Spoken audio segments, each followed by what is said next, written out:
So this last part of the video is about approaches to follow for social communication.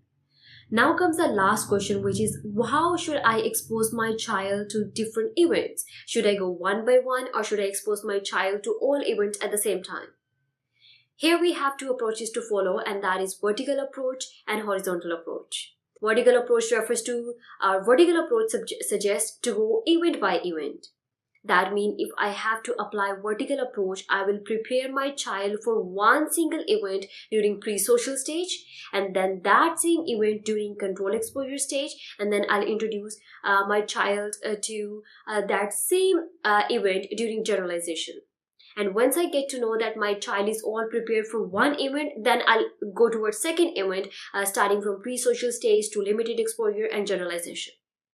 So this is what vertical approach says. And then comes a horizontal approach, which says to give general exposure or general concept of people interaction during pre-social stage.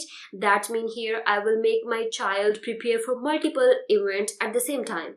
And then multiple events during control exposure, and then multiple events during generalization. All two approaches, they work fine and they work efficiently with children based on their interests.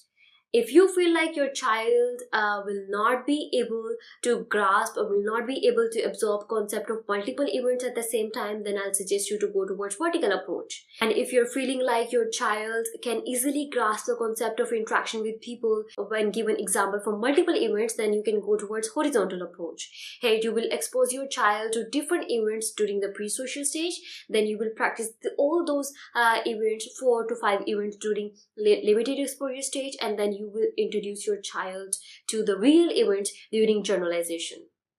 So this is how a child will develop social communication. It can vary, stages can vary, phases can vary from child to child, person to person, parent to parent, and resources to resource. My purpose of providing this video is just to get you a concept of how to make your child interact with people. There are many other ways that may work for your child, but this was the one that is my most favorite method, and this was the one method which I follow or I suggest people to follow. Which type of method or which type of approach will be suitable for your child, it all depends on your child's interest, and it all depends on your child's way of development.